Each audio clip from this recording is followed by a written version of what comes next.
Sir laddu নিন। আরে বাহ, এবার কে ফ্যামিলি প্ল্যানিং শুরু করলো রে, যে লাড্ডু খাওয়াচ্ছে?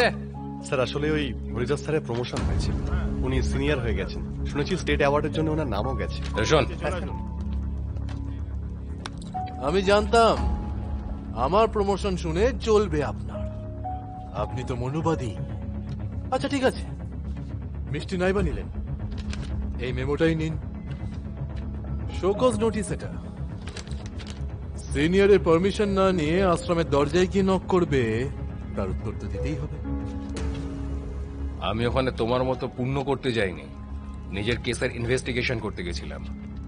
ওই জন্যই তো কারণ বলতে হবে। লিখিত দিও, কিসের ইনভেস্টিগেশনে গেছিলে আর কার পারমিশন নিয়ে গেছিলে?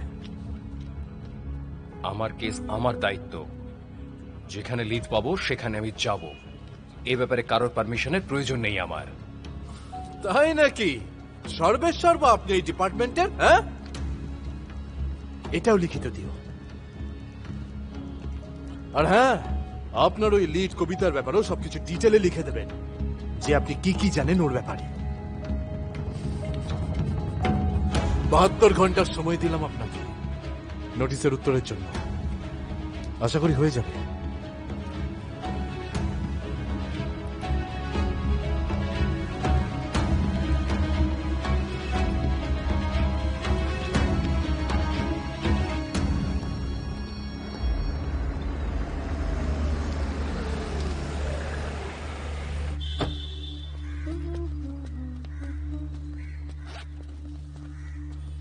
সোহিনী,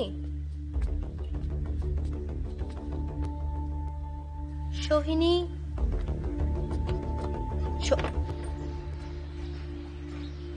সোহিনী,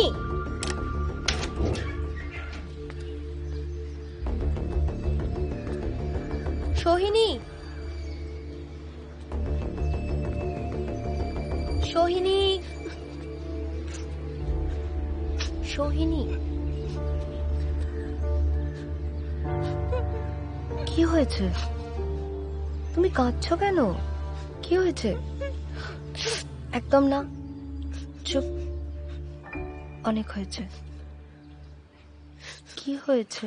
আজ মোহিনীদির জন্মদিন, খুব মনে পড়ছে ওকে। আরে তার মানে তো আজকে তোমারও জন্মদিন। কতটা এজ ডিফারেন্স তোমাদের দুজনের মধ্যে? 7 বছর 3 মিনিটের। আমি ভেবেছিলাম তোমরা বোধহয় জমজ। ছবিতে কিন্তু একদম সেরকমই লাগে। দিদি সবসময় ডাবল কেক নিয়ে আসতো, প্রথমে ও কাটতো আর ঠিক তার 3 মিনিট পর আমি। অনেক ছোট ছিলাম আমি, ঠিক করে মনেও নেই বাবা মার অ্যাক্সিডেন্টের কথা। দিদি কখনো আমাকে বাবা মার অভাব বুঝতে দেয়নি।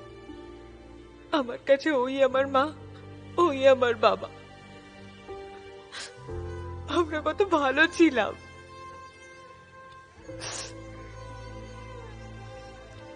ও হোটেলে কাজ করত, কিন্তু কখনো আমাকে ওর সাথে নিয়ে যায়নি। বলতো তাড়াতাড়ি একটা বাড়ি নিয়ে নেব আর খুব তাড়াতাড়ি সেটেল হয়ে যাব। তারপর জানি না কোথায় চলে গেল আমায় ছেড়ে। জানি না কেন আমাকে ছেড়ে সবাই চলে যায়। এরম কথা বলে না। আচ্ছা শোনো, আমিও তো তোমার দিদির মতো। আজকের পরে নিজেকে কখনো একলা মনে করবে না, ঠিক আছে? ব্যাস, আর না। আরে স্যার স্যার আপনি কোথায় যাচ্ছেন? সাধু, আমি আরেকটা খাবো। হ্যাঁ স্যার, দিয়ে যাচ্ছে দিয়ে যাচ্ছে। আরেকটা সাধু। না স্যার, আনতে বল। আরে স্যার বললাম আমার না, কথা আরেকটা। শুনুন। আচ্ছা স্যার, আমি আনাচ্ছি। এই যে ভাই। হ্যাঁ স্যার। আপনি বসুন স্যার, আপনি বসুন স্যার। তাড়াতাড়ি আনতে বল সাধু। বলে দিয়েছি, দিয়ে যাচ্ছি। আর একটা দরকার আমার, আরো চাই আমার সাধু।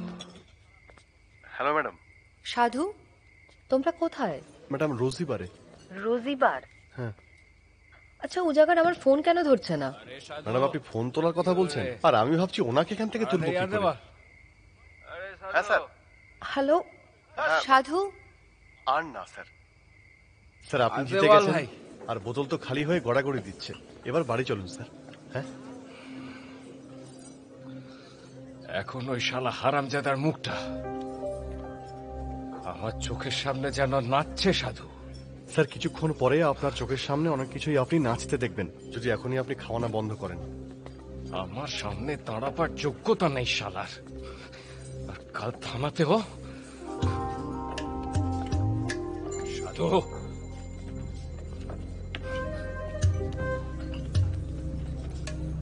যাই এবার।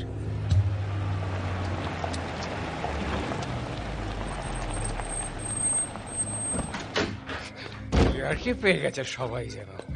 এটা কোনো সিস্টেম? হ্যাঁ, সালাল শালারা প্রমোশন ঘন্টা পোকাচ্ছুদা।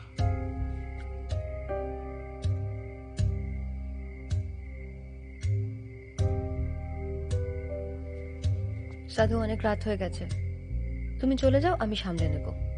কিন্তু ম্যাম উনি তো। তুমি চিন্তা করো না, আমি সামলে নেব। ঠিক আছে, thank you, good night. Good night.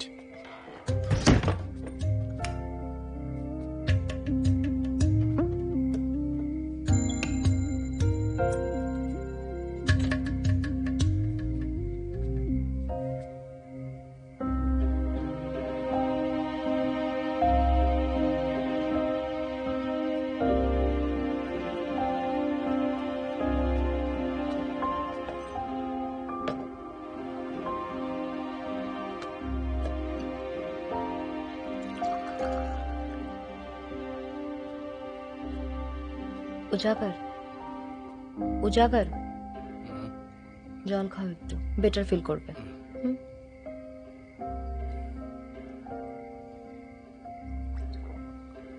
এটুকুই?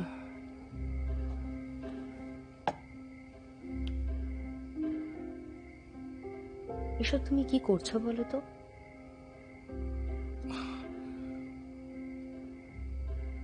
কি করব? আমার পুরো লাইফটাই তো ঘাটা।